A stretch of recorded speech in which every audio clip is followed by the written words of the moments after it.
आजिर एही भिडियोटी मु आपनकु शिखेइबी गोटिए पियाज आउ छुंचीर साहाय्य आपण किपरि केउ भी कुआरी झियो बा विवाहिता महिला को निज बसरे करिपारिबे। सीए आपणक पाखकु आसीबा पई बाध्य हेबो, जहा चाहिबे ताहा करिबो। एही वशीकरण करिबा पई आपणकु कोनोसी प्रकार मंत्र तंत्र करिबाकु पड़िबनी किंबा किछि भी पैसा खर्च करिबाकु पड़िबनी। केवल गोटिए पियाज आनिबे आउ गोटिए छुंची आनिबे। मु आपणकु किछि प्रयोग विधि शिखेइबी, आपण सेही प्रयोग विधि को करिदेबे। ग्यारंटी देउची जेउ झियो आपणकु भाव देउ नथिला से झियो पागली परी आपणकु भल पाइबाकु लागिबो। जेउ विवाहिता महिला को आपण दिन राति भाबुछंती सीए निजे फोन करिकी रूम को डाकिबो, जहा चाहिबे ताहा करिबो। नमस्कार फ्रेंड्स, ओडिया फंडा चैनल को आपण मानकु स्वागत। आपण समस्ते केउ ना केउ सुंदरी झियो बा पड़िशा घर सुंदरी भाउज को देखी ता आड़कू आकर्षित हेउथिबे, ताकू पटेइबाकू चाहुथिबे, किंतु जेते चेष्टा कले मध्य आपण ताकू पटेई पारुनाहांती, ताकू निजर मन कथा कहिबाकू डरुछंती। आउ आपण चाहुचंती कि सीए निजे आसी आपणकर सबु इच्छा पूरण करू। तेबे आजिर एही भिडियोटी आपणकर इच्छा को पूरण करिबो, कारण आजिर एही भिडियोटी रे मु आपणक पई दुनियार सबुठारु महाशक्तिशाली वशीकरण नहीं आसीची, जहार प्रयोग रे आपण केउ भी कुआरी झियो बा विवाहिता महिला को मुहूर्तक भितरे निज बसरे करि परिबे। केवल आपणकु गोटिए पियाज आउ गोटिए छुंचीर आवश्यक। हाँ फ्रेंड्स, ठीक सुनिले, गोटिए पियाज आउ गोटिए छुंचीर साहाय्य आपण काहाकू भी निजर गुलाम करि परिबे, ताकू निजर इशारा रे नचेई परिबे। से झियो हेउ बा विवाहिता भाउज आपणक पाखकु आसीबा पई बाध्य हेबो, जहा चाहिबे ताहा करिबो। एही वशीकरण एते शक्तिशाली कि एहार प्रयोग केबे भी खाली जाएनी। जिए भी पियाजर एही वशीकरण को करिछि 100 रु 100% सफल हेइछि। वर्ष वर्ष धरी भांगी जाइथिबा पुराणा प्रेम को फेराई आनी पारिछि। सासु नणंद दियर भाउज काहाकू भी निज बसरे करी ताठारु निजर मन मुताबक काम हासिल करि पारिछि। तेणु आपण भी मो कथा मानी गोटिए पियाज आउ गोटिए छुंची आनी आजिर एही वशीकरण उपाय करिकि देखंतु।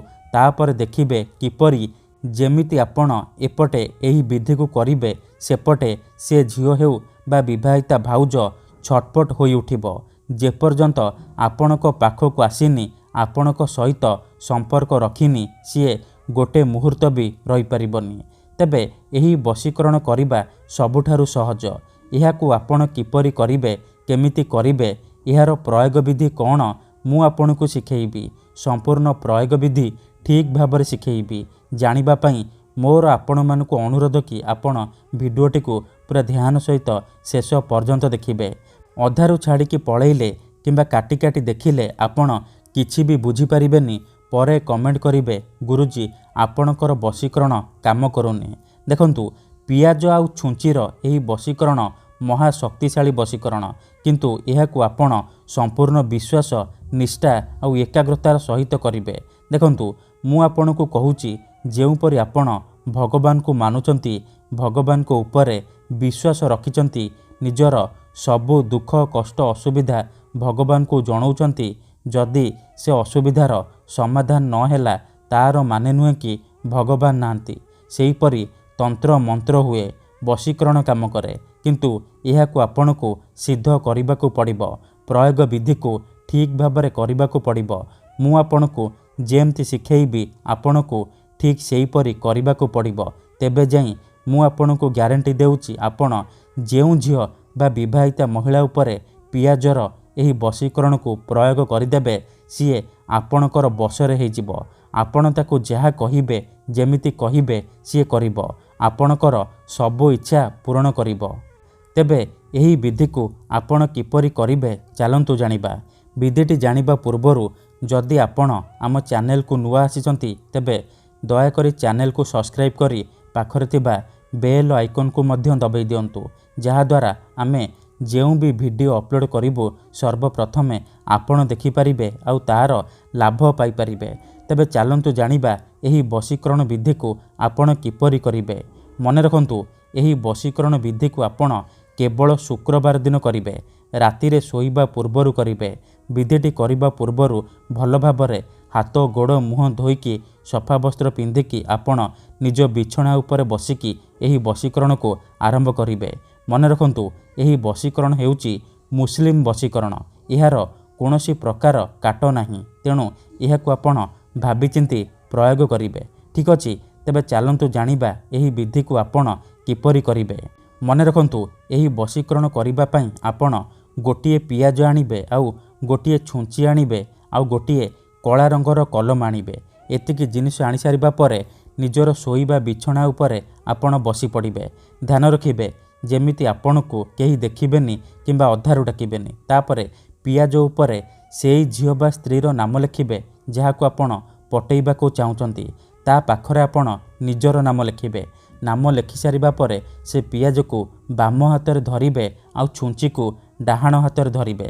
ତାପରେ ଆଖି ବନ୍ଦ କରିକି ସେଇ ଝିଅ ବା ନାରୀକୁ ମନେ ମନେ ଭାବିବେ। ତାର ମୁହଁକୁ ନିଜ ମନରେ ଭାବିବେ। ତାପରେ ଏହି ଶବ୍ଦକୁ 21 ଥର ପଢ଼ିବେ। ୟା ମଜିଦୁ, ୟା ମଜିଦୁ, ୟା ମଜିଦୁ। ଏହିପରି ଆପଣ 21 ଥର କହିବେ। ତାପରେ 7 ଥର ସେଇ ଝିଅର ନାମ କହିବେ, ଆଉ 7 ଥର ନିଜର ନାମ କହିବେ। ନାମ କହିସାରିବା ପରେ ସେ ଛୁଞ୍ଚିକୁ 7 ଥର ପିଆଜରେ ଫୋଡ଼ିଦେବେ। ଏତିକି କରିସାରିବା ପରେ ଆପଣ କ'ଣ କରିବେ, ସେ ପିଆଜରେ ଛୁଞ୍ଚିକୁ ଫୋଡ଼ିକି ରଖିଦେବେ। ଗ୍ୟାରେଣ୍ଟି ଦେଉଛି ଆପଣ ଏତିକି କରିକି ଦେଖନ୍ତୁ, ସେ ଝିଅ ହେଉ ବା ବିବାହିତା ମହିଳା ଆପଣଙ୍କର ବଶରେ ହେଇଯିବ। ମନେ ରଖନ୍ତୁ, ସକାଳୁ ଉଠିବା ମାତ୍ରେ ଆପଣ କ'ଣ କରିବେ, ସେ ପିଆଜ ଆଉ ଛୁଞ୍ଚିକୁ ସେହିପରି ନେଇକି କୌଣସି ଏକ ପାଣି ଜାଗା ଦେଖି ପକାଇଦେବେ, ନହେଲେ କୌଣସି ଏକ ଜାଗାରେ ଅଳ୍ପ ଟିକେ ମାଟି ଖୋଳି ପୋତିଦେବେ। ଧନ୍ୟବାଦ।